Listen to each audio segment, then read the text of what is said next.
Hi all.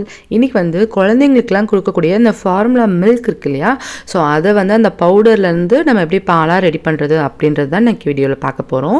So நான் வந்து எங்கள் குழந்தைக்கு எப்படி நான் ரெடி பண்ணணும் அதை தான் உங்களோட ஷேர் பண்ணியிருக்கேன். ஸோ இது பார்த்திங்கன்னா பாப்பாவுக்கு ஃபஸ்ட்டு நான் எப்படி கொடுக்க ஆரம்பிச்சனோ அப்போ வந்து நான் எடுத்த வீடியோ.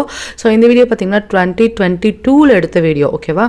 ஸோ அதை தான் இன்றைக்கி நான் உங்களோட ஷேர் பண்ணுறேன். பிகாஸ் இது வந்து பர்சன்ஸ்க்கு வந்து யூஸ்ஃபுல்லாக இருக்கலாம், அதுக்காக நான் வந்து ஷேர் பண்ணியிருக்கேன். லாக்டோஜன் தான் நான் யூஸ் பண்ணேன். அதில் வந்துட்டு ஸ்டேஜ் வைஸ் இருக்கும். 6 மந்த்ஸ்க்குள்ளே ஒன்று, அதுக்கப்புறம் ஒன்று, அந்த மாதிரி ஸ்டேஜ் வைஸ் இருக்கும்.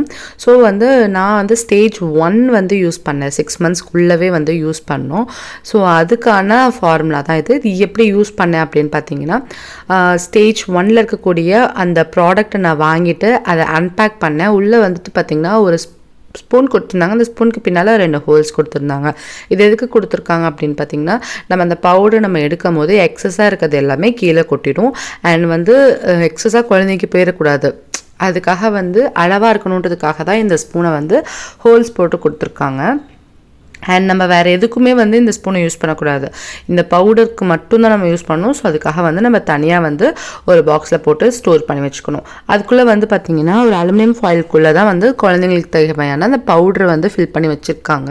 இதில் எக்ஸ்பைரி டேட் பார்த்திங்க அப்படின்னா கிட்டத்தட்ட 1 இயருக்கு வந்து கொடுத்துருக்காங்க. நம்ம ஓப்பன் பண்ணாமல் வச்சுக்கலாம் அப்படின்னா 1 இயருக்கு வச்சுக்கலாம். பட் நம்ம எப்போ ஓப்பன் பண்ணுறோமோ அதுலேருந்து 1 மந்த்குள்ளே நம்ம யூஸ் பண்ணி முடிச்சிடணும். அதுக்கு மேலே வச்சுட்டா அது வந்து எக்ஸ்பைரி ஆன மாதிரி கணக்கு. ஸோ நம்ம ஓப்பன் பண்ணிவிட்டு நம்ம வந்து ஒரு மினிமம் ஒரு 1 மந்த் தான் வச்சுக்கணும். மேக்ஸிமம் 3 மந்த்ஸ்ன்னு சொல்கிறாங்க. பட் ஆனால் அந்தளவுக்கு நமக்கு வச்சுக்க வேண்டாம். குழந்தைங்களுக்கு இப்போ ஃபஸ்ட்டு ஸ்டேஜில் நம்ம யூஸ் பண்ணுறோம் இல்லையா, அந்த குழந்தைங்களுக்கு பார்த்திங்க அப்படின்னா இந்த பவுடர் வந்து சீக்கிரமாக காலியாகிடும். குழந்தைங்க கொஞ்சம் பெருசாகிறாங்க அப்படின்னா அவங்களுக்கு நிறைய நம்ம சாலிட் ஃபுட்ஸ்லாம் கொடுக்க ஆரம்பிப்போம். அப்போ வந்து இந்த பவுடர் வந்து நம்ம கம்மியாக யூஸ் பண்ணுவோம். ஸோ அது வந்து ஒரு 2 மந்த்ஸ் 3 மந்த்ஸ் நம்ம ஸ்டோர் பண்ணுற மாதிரி இருக்கும். அந்த மாதிரி நீங்கள் ஸ்டோர் பண்ணாதீங்க. முடிஞ்ச வரைக்கும் அந்த 1 மந்த்குள்ளே காலி பண்ண பாருங்கள். அப்படி இல்லைனா மீதி ஆகிடுச்சுன்னா நீங்கள் தூக்கி போட்டுட்டு புதுசாக வாங்கி யூஸ் பண்ணுவோம், ஓகேவா. இதே நமக்கு இன்ஸ்ட்ரக்ஷன்ஸ் எப்படி நம்ம ஸ்டோர் பண்ணுறதுன்னு கொடுத்துருக்காங்க.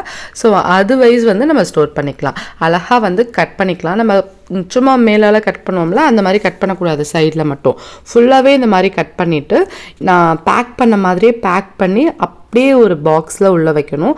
அந்த பாக்ஸ் பார்த்திங்கன்னா நல்லா வாஷ் பண்ணிட்டு, புது பாக்ஸாகவும் இருக்கக்கூடாது. அப்படியே புது பாக்ஸ் வாங்கிட்டு வந்தீங்கனாலும் நல்லா சோப் போட்டு வாஷ் பண்ணி நல்லா கழுவிட்டு அதை நல்லா ஃபுல்லாக ட்ரை ஆகணும். அப்புறமா ஒரு துணி போட்டு தொடச்சிட்டு அதுக்கப்புறம் தான் இதுக்குள்ளே போட்டு நம்ம ஸ்டோர் பண்ணிக்கணும். அப்போ தான் வந்து பவுடர் வந்து கெட்டு போகாமல் இருக்கும். ஓகே, லைட்டாக தண்ணி பட்டாலுமே பவுட்ரு வீணாக போயிடும். அண்ட் வந்து குழந்தைங்களுக்கு கொடுக்குறதுனால இந்தளவுக்கு நம்ம வந்து கேர்ஃபுல்லாக இருக்கணும். அண்ட் குழந்தைங்களுக்கு கொடுக்குற பால் பாட்டிலுமே அதே மாதிரி தான். ஒரு பாத்திரத்தில் நிறைய தண்ணி ஊற்றி அதில் பாட்டிலை போட்டு நல்லா கொதிக்க விடுங்க. பாட்டில் வந்து உருகாது, பயப்பட வேண்டாம். அதோட மூடி கொண்டு நம்ம போட்டு கொதிக்க வச்சு தான் ஆகணும், ஓகேவா. குழந்தைங்களுக்கு கொடுக்குற எந்தெந்த பொருளாக இருந்தாலுமே அது ஃபுல்லாகவே நம்ம இந்த மாதிரி கொதிக்க வச்சு கொடுத்தா நல்லது. பாட்டில் உருகாது, பயப்பட வேண்டாம். ஒரு 10 மினிட்ஸ்க்கு நீங்கள் ஒர்க் பண்ணும் போதே நீங்கள் நின்று அது கூடவே நீங்கள் கொதிக்க வைங்க. அப்படி நீங்கள் போய் உட்காந்துட்டீங்க அப்படின்னா கண்டிப்பாக மறந்துடுவீங்க. ஸோ அந்த தப்பு பண்ணாதீங்க.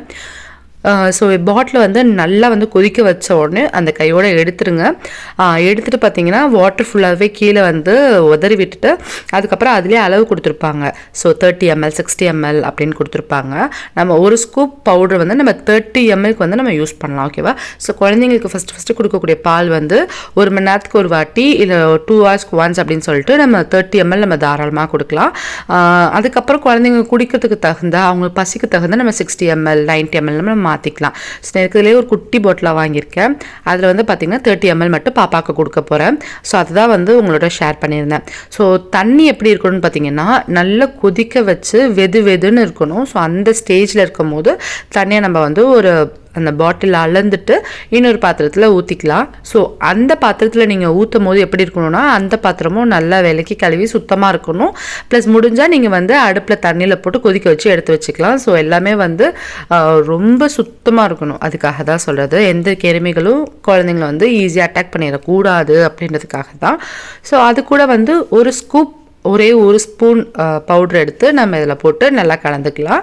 நம்ம பால்லாம் பெரியவங்களுக்கு ஆற்றுற மாதிரி இல்லை கொஞ்சம் பெரிய குழந்தைங்களுக்கு ஆற்றுற மாதிரி ஆற்றவே கூடாது. அது ஃபார்முலா மில்கை வந்து ஜஸ்ட் நம்ம தண்ணியில் ஊற்றி கரைச்சிட்டு நம்ம அப்படியே ஊற்றிடணும். ஓகேவா? ஸோ நுரப்பொங்க கொடுக்கக்கூடாது. இது வெதுன்னு இருக்க தண்ணியில் இந்த மாதிரி நீங்கள் கரைக்கும் போது கண்டிப்பாக வந்து கட்டி கட்டாது, பயப்பட தேவையில்லை. ஒரு வேளை கட்டி கட்டுச்சுன்னா ஒரு 2 ஆற்று ஆற்றுங்க. பட் ஆனால் ரொம்ப தூக்கி ஆற்ற வேண்டாம். தண்ணி ரொம்ப சூடாக இருந்துச்சுன்னா கண்டிப்பாக வந்து பவுட்ரு வந்து போடுறதே வேஸ்ட்டு. அண்ட் ஆறின தண்ணியிலையும் சுத்தமாக போடுறதே வேஸ்ட்டு. கொஞ்சம் வெதுன்னு இருக்கணும். ஸோ குழந்தைங்களுக்கு குடிக்கிறதுக்கு தண்ணி கொடுப்போம் இல்லையா, சூடு தண்ணின்னு சொல்லி, அந்த சூட்டில் தான் இருக்கணுமே தவிர நம்ம வந்து ரொம்பவும் சூடாகவோ ரொம்ப ஆறி போய் நம்ம கலந்துடவே கூடாது. கண்டிப்பாக அந்த மிஸ்டேக்ஸ் பண்ணிடாதீங்க.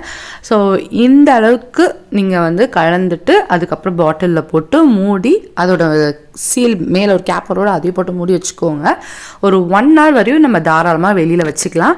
அண்ட் 1 hourக்குள்ளே குழந்தைங்க தூங்கி எந்திரிக்கிறதுக்குள்ள நம்ம ரெடி பண்ணி வச்சு நீங்கள் கொடுக்குறதுனா கொடுக்கலாம். அதுக்கு மேலே ஆயிடுச்சு குழந்தைங்க குடிக்கல அப்படின்னு நினச்சிங்கன்னா தயவு செஞ்சு தூக்கி ஊற்றிடுங்க. அதை வந்து நம்ம கொடுக்கக்கூடாது. 1 hourக்கு மேலே தயவு செஞ்சு கொடுத்துறாதீங்க.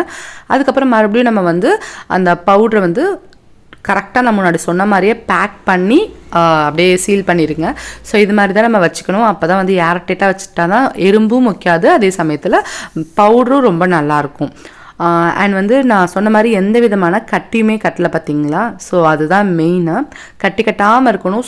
சொன்ன மாதிரி தண்ணியில் நீங்கள் கலந்தீங்கன்னா கண்டிப்பாக கட்டி கட்டாது. ஆற்றாமல் கொடுங்க, அதுவுமே பெஸ்ட்டு. இந்த மில்க் கொடுக்கும்போது ஓரளவுக்கு குழந்தைங்களுக்கு கொஞ்சம் வெயிட் கெயின் இருக்கும். அதனால் வந்து இது தாராளமாக கொடுக்கலாம். வெயிட் கெயின் ரொம்ப இருக்குது அந்த மாதிரி குழந்தைங்களுக்கு கொடுக்கக்கூடாதுன்னு டாக்டர் அட்வைஸ் பண்ணுவாங்க. இந்த பவுடர் வாங்குறதுக்கு முன்னால் டாக்டரோட அட்வைஸோடு வாங்குங்க. ஸோ நான் போடுறேன்றதுக்காகவோ வாங்காதீங்க, யாரும் சொல்கிறாங்கன்றதுக்காக வாங்கி கொடுக்க வேணாம். உங்கள் டாக்டர் உங்கள் குழந்தைங்களுக்கு என்ன ஃபார்முலா சொல்கிறாங்களோ அந்த ஃபார்முலா மட்டும் வாங்கி கொடுங்க. ஓகேவா? அந்த ஃபார்முலாலையும் உங்களுக்கு அதில் எப்படி பண்ணுறதுன்றதுக்கான இன்ஸ்ட்ரக்ஷன்ஸ் இருக்கும். அதையும் ஒன்ஸ் நீங்கள் செக் பண்ணிவிட்டு அதுக்கப்புறமா நீங்கள் ப்ரிப்பேர் பண்ணுங்கள். ஸோ எங்கள் பாப்பாவுக்கு ஃபர்ஸ்ட் டைம் நான் கொடுக்கும்போது இப்படி தான் நிறைய யூடியூப்பில் சர்ச் பண்ணேன். அதுக்காக தான் இந்த வீடியோ நான் ஷேர் பண்ணியிருக்கேன். மறக்காமல் உங்களுக்கு இந்த வீடியோ பிடிச்சிருந்தா ஒரு லைக் பண்ணிக்கோங்க. அண்ட் இது மாதிரி நிறைய யூஸ்ஃபுல் வீடியோஸ் பார்க்குறதுக்கு நம்ம சேனலை சப்ஸ்கிரைப் பண்ணிக்கோங்க. அண்ட் இன்னொரு வீடியோவில் மீட் பண்ணுறேன். அண்டில் தென் பாய்.